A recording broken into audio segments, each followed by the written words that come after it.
नमस्कार। आज फिर से बौद्ध की इस व्यवस्था के अंदर, जिसमें कि पहले से ही 2 वीडियो आ चुके हैं, अब तीसरे की बारी है। उसमें हम बात करेंगे बौद्ध और श्वास की। जो अध्यात्म में रुचि नहीं रखते हैं या साधना में रुचि नहीं रखते हैं, उनके लिए ये किसी काम का नहीं है और बहुत बोरिंग होगा, तो उनके वे शुरुआत में ही वीडियो छोड़कर जा सकते हैं। जो अध्यात्म में रुचि रखते हैं उनके लिए ये काम का साबित हो सकता है। तो बौद्ध को, जैसे पहले बौद्ध के ऊपर बात की थी कि अनुभूत करने की क्षमता या अनुभव करने की क्षमता को बौद्ध कहा जाता है। बाद में इसके बहुत सारे आयाम खुलते हैं। तो हमने पहले बौद्ध और विपश्यना के ऊपर बात की थी, वो बहुत सतही था, उसमें ज़्यादा चीज़ें नहीं थी। उसके बाद हमने बौद्ध और शरीर, अर्थात शरीर में घटित होने वाली घटनाओं को कैसे बौद्ध के रूप में अनुभूत किया जाए, क्योंकि जो भी घटनाएं घटित होती हैं वे बौद्ध के क्षेत्र में ही होती हैं, अर्थात अनुभूति के या अनुभव के क्षेत्र में ही होती हैं। चाहे वे सुखद घटनाएं हों, चाहे वे दुखद घटनाएं हों, या स्पंदन किसी भी प्रकार के हों शरीर के ऊपर, तो वो शरीर के स्तर पर थी। जब साधक शरीर को अनुभूत करना आरंभ करता है तो उसको बहुत सारे शारीरिक अनुभूतियों को अनुभूत करने का समय मिलता है और उसके ज्ञान की वृद्धि होती है। इसका अध्यात्म में क्या लेना देना है, ये आगे चलकर मालूम होगा। अध्यात्म की जो साधना होती है वो स्टेप बाय स्टेप चलती है। अचानक से छलांग अक्सर नहीं लगती है, लग भी सकती है लेकिन अक्सर नहीं लगती है। आदमी को थोड़ा अभ्यास तो करना ही पड़ता है।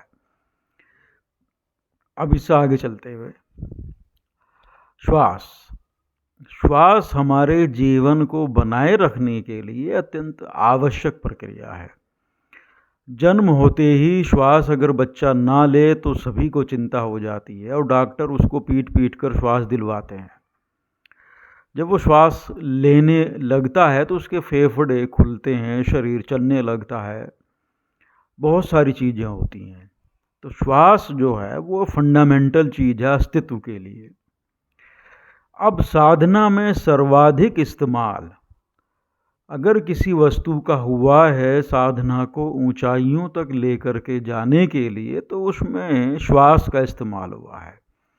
बुद्धिस्ट जितनी भी साधन पद्धतियां हैं उसमें 90% श्वास पर आधारित हैं। हमारे यहाँ भी श्वास पर आधारित ही पद्धतियां ज़्यादा हैं, क्योंकि ये सर्व सुलभ है और सबको इसका अनुभव है। और इसकी खास बात ये है कि ये स्वैच्छिक भी हो सकती है कुछ सीमा तक, कुछ ही सीमा तक हो सकती है, ज़्यादा सीमा तक तो स्वैच्छिक नहीं हो सकती है, अनैच्छिक चलती है, ईश्वरीय देन है। अगर हम सोते हैं तो हम स्वैच्छिक रूप से श्वास को लेते हुए सोना थोड़ा मुश्किल हो जाएगा, हम सो नहीं पाएंगे, तो वह अनैच्छिक होने पर ही हम अच्छे सोते हैं। या वार्तालाप करते हुए, बातचीत करते हुए, खेलते कूदते हुए, ये अनैच्छिक रूप से अपने आप चलती रहती है। तो शरीर के अंदर इस तरह की एक व्यवस्था बनी हुई है श्वास की, वो अपने आप चलती रहेगी। जब बोध को श्वास के साथ जोड़ा जाता है तो इससे बहुत सारी घटनाएं सामने आती हैं।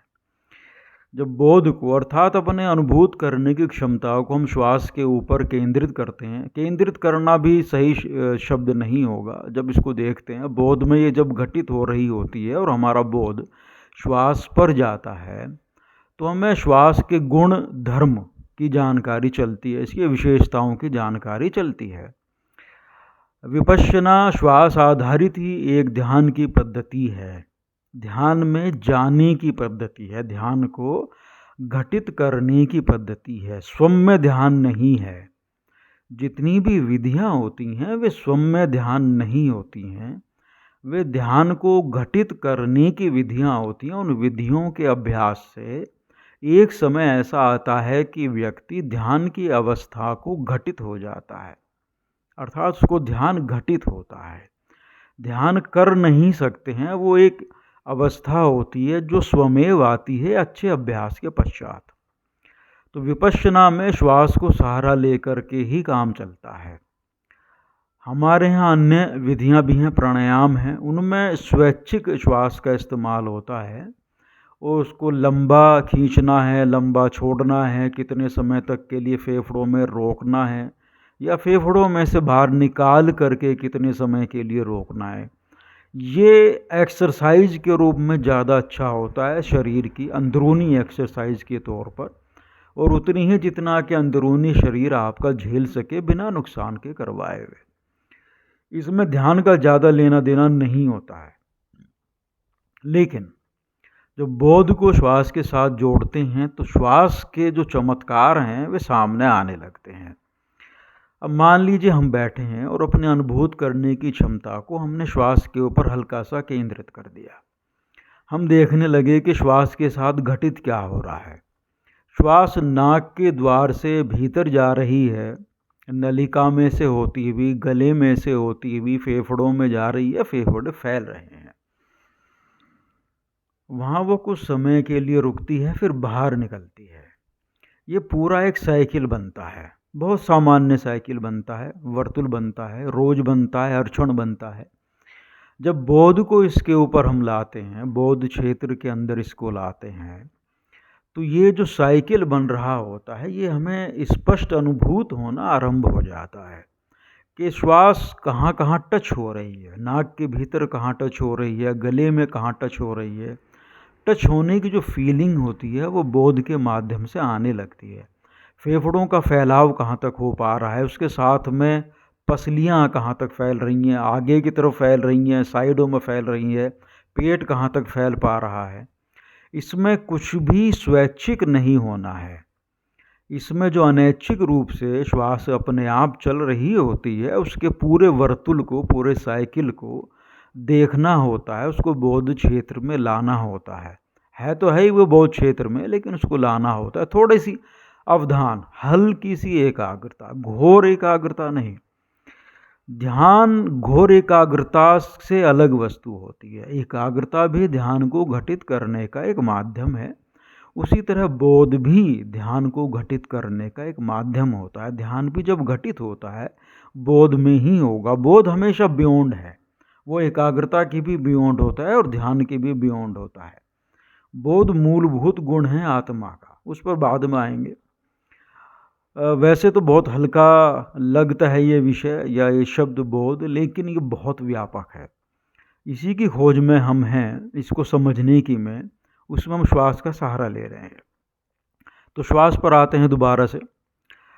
तो जब श्वास को हम अनुभूत करने का प्रयास करते हैं बोध के माध्यम से, तो श्वास जहाँ टच हो रही है शरीर के अंदर, और श्वास के माध्यम से जो फैलाव हो रहा है शरीर के अंदर, संकुचन हो रहा है, जो भी कुछ हो रहा है, जो भी सेंसेशंस आ रही हैं, हम उनको अनुभूत करते हैं बड़े आराम के साथ। कोई जल्दबाजी नहीं होती, साथ ही साथ उनका कोई विश्लेषण नहीं होता है कि ये अच्छी अनुभूति आ रही है, ये अच्छी अनुभूति नहीं आ रही है, या नाक में खाज लगने लगी, गले में खाज लगने लगी, या उसमें कुछ चुनचुनाहट होने लगी, कहीं गर्मी का भाव आने लगा, ठंड का भाव आने लगा भीतर की तरफ शरीर में।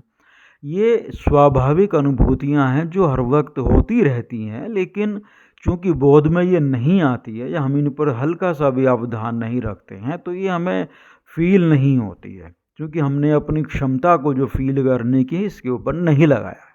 अब हम लगा रहे हैं। तो जब हम इसको इस्तेमाल करते हैं श्वास को, तो श्वास के बहुत सारे आयाम खुलते हैं। श्वास अपने आप कम और तेज भी हो सकती है। अब सबसे बड़ी समस्या क्या आती है साधकों के सामने, जब बोध को इसके ऊपर लगाते हैं तो अनैच्छिक रूप से ही श्वास लंबी होने लगती है, जो बहुत अच्छी बात है, लंबी होनी चाहिए। लंबी हो सकती है, छोटी भी हो सकती है। जब श्वास को बाहर छोड़ते हैं वो भी काफ़ी लंबी हो सकती है। ये अपने आप आते रहेंगे। धीरे धीरे करके बोध को केवल श्वास पर लगाना होता है, श्वास में छेड़खानी नहीं करनी होती है। लेकिन ये कुछ समय के अभ्यास के बाद ही आती है। जैसे ही श्वास पर बोध लगता है तो छेड़खानी अपने आप आरंभ हो जाती है। तो साधक दोबारा से फिर आता है कि मुझको छेड़ना नहीं है, अब जैसे मैं एक शब्द पहले भी यूज़ करता आ रहा हूँ कि न्यूट्रल रहना है आपको, तो ये जो न्यूट्रल मन है, स्थिति होती है, ये ही वास्तव में बोध भी होता है, उसका एक गुण होता है। तो जब ये आभास होने लगे कि भाई मैं श्वास को लंबा या छोटा कर रहा हूँ, तो कुछ समय के लिए रुक जाना होता है, न्यूट्रल स्टेट में आना होता है, थोड़ा पीछे हट जाना होता है।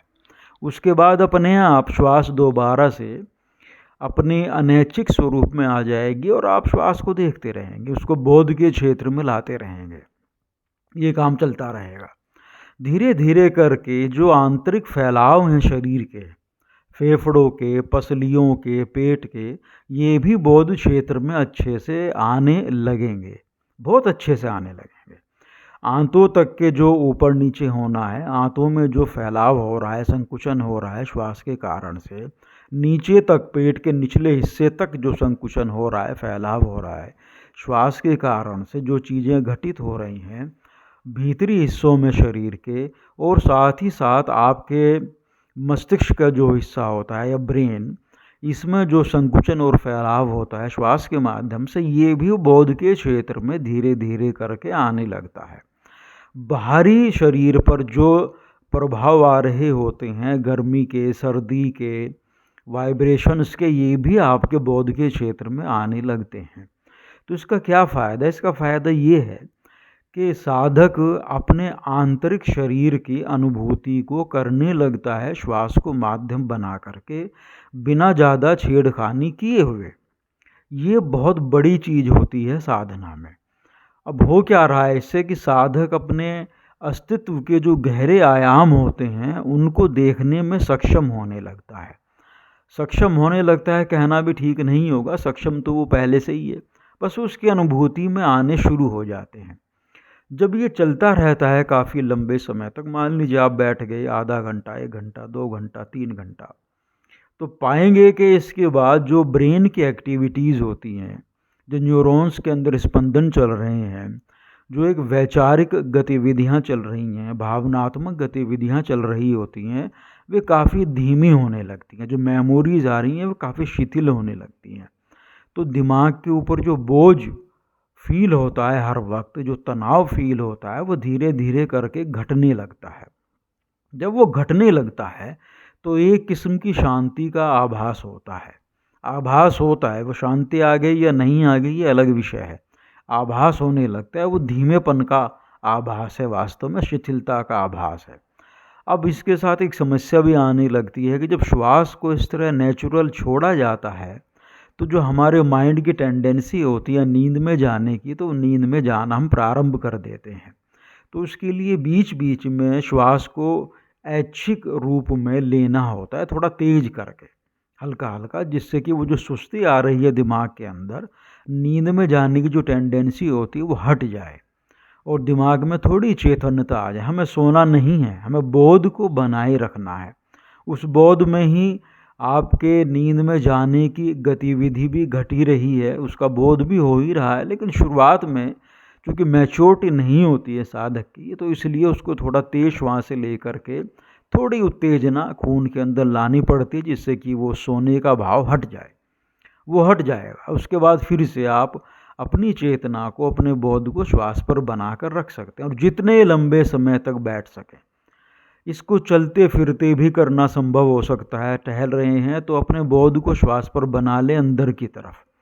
ज़्यादातर शुरुआत में नाक के अंदर इस बोध को बनाने का प्रयास किया जाता है कि नाक में हवा आ रही है और जा रही है, इसकी अनुभूति की जाए। शुरुआत के लिए ठीक है, उसके बाद इसको नाक से अंदर की तरफ ले जाया जाता है धीरे धीरे, गले, गले से फिर छाती में। तो इसको छाती की तरफ, अंदर की तरफ रखना चाहिए, चलते हुए, घूमते फिरते हुए, टहलते हुए, बैठे हुए। यानी जब आप ध्यान की अवस्था में जाने का प्रयास नहीं कर रहे हैं तो अपने बोध को अपने अंदर छाती की तरफ, जो फेफड़ों का फैलाव है, उनका सिकुड़ना है श्वास के कारण से, उसकी अनुभूति में बनाए रखा जाए। उसके एफर्ट हो, हल्का सा एफर्ट बहुत होता है इसमें, एकाग्रता नहीं साधनी है, हल्के से बोध को बनाए रखना है। अब उस बोध में क्या है कि आपके ब्रेन में विचार भी चल रहे होंगे, तो वे भी बोध के अंदर चलते रहेंगे। विरोधाभास किसी चीज़ का नहीं होना है कि अगर हमें श्वास पर हम बोध को बना कर रखे हुए हैं तो विचार क्यों चल रहे हैं, और विचार भी साथ चल रहे हैं, भावना भी आ रही हैं, और श्वास पर हमको बोध भी रखना है। अब अगर हम इस पर ज़्यादा प्रभाव डालेंगे और ज़्यादा कोशिश करेंगे तो हमारे अंदर फ्रस्ट्रेशन आ जाएगा, क्योंकि बोध में दूसरी चीज़ें भी लगातार घटित हो रही हैं। तो जो घटित हो रहा है बोध के अंदर समस्त, उसके लिए हमें न तो स्वीकार का भाव रखना होता है, न अस्वीकार का भाव। उसके लिए हमको एक न्यूट्रल भाव रखना होता है। देखिए, न्यूट्रल शब्द बार बार आएगा। निरपेक्ष भाव, निरपेक्षता ही ध्यान को घटित करने की कुंजी होती है। हमें यह आभास करना होता है कि ठीक है, हमारा बोध श्वास पर है, उसके साथ साथ उस बोध क्षेत्र में स्वमेवी विचार भी चल रहे हैं, स्मृति भी चल रही है। उनके में कोई विरोधाभास नहीं है तीनों चीज़ों के अंदर। इसमें स्मृति में, विचारों में, श्वास में, या भावनाएं भी जोड़ दो उसमें, और शारीरिक सेंसेशंस जो पैदा हो रही हैं उनमें, जितनी भी चीज़ें बोध के अंदर घटित हो रही हैं उनमें कोई विरोधाभास नहीं है। ये आपको समझना होगा इस बात को, इस बात पर विचार और चिंतन करना होगा जब आप कुछ नहीं कर रहे हैं, क्योंकि यही ध्यान को घटित करने के लिए आपका स्तंभ बनेगा, आधार बनेगा। अब श्वास पर जब बोध को हम रखेंगे और बार बार रखेंगे तो श्वास के माध्यम से आंतरिक शरीर की अनुभूतियाँ आनी आरंभ होगी। एक किस्म का आंतरिक शरीर में ठहराव आएगा, एक किस्म की इसमें शिथिलता भी आएगी, और एक किस्म की सजीवता भी आनी शुरू हो जाएगी। क्योंकि जितना भी हम श्वास पर बोध रखेंगे तो उससे ऊर्जा की वृद्धि होती है।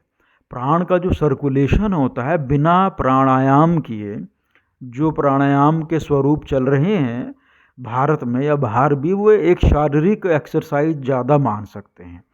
प्राणायाम का अर्थ होता है प्राण के आयामों का निरीक्षण। तो आयाम क्या होते हैं प्राण के? वे जब आप प्राण को श्वास के साथ, पहले तो श्वास को आपको समझना होगा, फिर श्वास को जब समझेंगे तो प्राण की अनुभूति होगी आंतरिक देह के अंदर। जब वो प्राण की अनुभूति आपको हो जाएगी अलग अलग स्वरूपों में, और आप श्वास में बोध को बनाए रखें कि श्वास ही प्राण तक जाने का एक सेतु होता है। दूसरे शब्दों में कहें, प्राण के संकुचन और विकोचन के कारण, अर्थात प्राण के फैलाव और सिकुड़ने के कारण से ही श्वास संभव हो पाती है। तो श्वास जो है प्राण का ही एक फैलाव और सिकुड़न है इस स्थूल देह को बनाए रखने के लिए। तो श्वास के माध्यम से ही प्राण की अनुभूति हम ले सकते हैं। तो हमें सीधे प्राण की अनुभूति नहीं होती है, श्वास के माध्यम से होगी। और श्वास को अगर हम ऐच्छिक करके रखेंगे तो उसके द्वारा अनुभूति होने की संभावनाएं थोड़ी सी कम हो जाती हैं। उसको अनैच्छिक छोड़ना होता है। तो बोध में उसकी अनैच्छिकता को ध्यान में रखना होता है। धीरे धीरे उसकी अनैच्छिकता के कारण से, उसमें बोध के कारण से प्राण की अनुभूति होती है, और वो अलग अलग व्यक्ति को अलग अलग तरीके से होती है। सबसे पहले जो अधिक संवेदनशील होते हैं उनको ताप की अनुभूति हो सकती है आंतरिक देह में, गर्म और ठंडे की स्पंदन हो सकते हैं, और बहुत अजीब किस्म का एक आनंद सा भी आ सकता है। उसका शब्दों में वर्णन हो नहीं सकता, एक अजीब किस्म की नशा सा होता है, बहुत हल्का हल्का। तो वो भी प्राण की अनुभूति होती है। तो उस बोध में ये अनुभूतियाँ एक साथ घटित हो रही होंगी, और वो बोध की सफाई भी कर रही होंगी। आंतरिक देह की सफाई भी चलती है, नाड़ियों की सफाई भी चलती है, सारे कार्य और ध्यान में घटित होने की प्रक्रिया भी चलती है। सारी चीज़ें एक साथ चल रही होंगी। तो किसी एक पर केंद्रण होना संभव नहीं होता है। अगर हम किसी एक पर केंद्रण करने का प्रयास रखेंगे तो उससे तनाव का निर्माण हो जाएगा, और तनाव और ध्यान दो विपरीत चीज़ें होती हैं। ध्यान में तनाव का कुछ लेना देना नहीं होता है। तो इस कारण से अब बोध में रखना है हल्की सी एकाग्रता, बहुत हल्की सी, केवल उसका ध्यान भर हल्का सा, कि हाँ ये चल रही है, मैं इसमें अनुभूति कर रहा हूँ, बस इतना ही पर्याप्त है। तो ये करते रहना होता है धीरे धीरे करके। इससे आंतरिक शारीरिक स्थिरता में और आंतरिक शारीरिक शुद्धि में, शक्ति में वृद्धि होती है। ये समय लेता है, ये एक दिन का काम नहीं होता है। जब आप करने लगते हैं 3 महीने, 6 महीने, साल भर, 3 साल, धीरे धीरे का काम होता है ये। अगर हम जो प्राणायाम हमारे चल रहे हैं जिनमें बहुत तीव्र गति से श्वास को लेना और छोड़ना होता है, वे एक्सरसाइज के लिए बहुत थोड़े समय के लिए ठीक होते हैं, 2 मिनट, 3 मिनट, 4 मिनट के लिए। अधिक समय तक उनको करने से एक तो न्यूरॉन्स में कुछ चीज़ें गड़बड़ हो सकती हैं, आपके फेफड़ों में संभव है, आपके हार्ट में संभव है। जिन लोगों के अच्छे अभ्यास हो जाते हैं उनकी तो बात अलग हो गई, जिनके नहीं है उनको कम समय के लिए करना चाहिए और फिर इस न्यूट्रल स्टेट में आकर के श्वास के अवलोकन में या बोध में इसको छोड़ देना चाहिए। इस श्वास के बोध को जब करते हैं तो विभिन्न नाम दिए गए हैं विभिन्न विभिन्न आध्यात्मिक धाराओं में।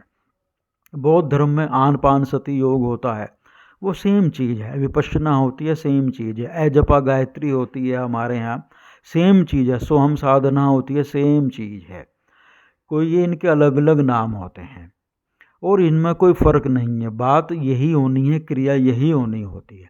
धीरे धीरे करके जब बोध में श्वास बहुत आराम से शिथिल, धीमी और आनंददायक हो जाती है तो एक अवस्था का निर्माण होता है अपने आप। निर्माण उसका कर नहीं सकते, अपने आप होता है। वो ध्यान की अवस्था होती है, ध्यान घटित हो रहा होता है। ये सेम अवस्था केवल शरीर के अवलोकन से भी आ सकती है, यही सेम अवस्था श्वास के अवलोकन से भी आ सकती है और यही सेम अवस्था केवल माइंड के अवलोकन से भी आ सकती है। श्वास के अवलोकन से जो अवस्था आती है उसका एक प्रभाव ये भी होता है कि शारीरिक स्वास्थ्य में वृद्धि होती है, इसलिए उस पर ज़्यादा जोर दिया गया है। इसको कुछ समय के लिए कर लेना चाहिए।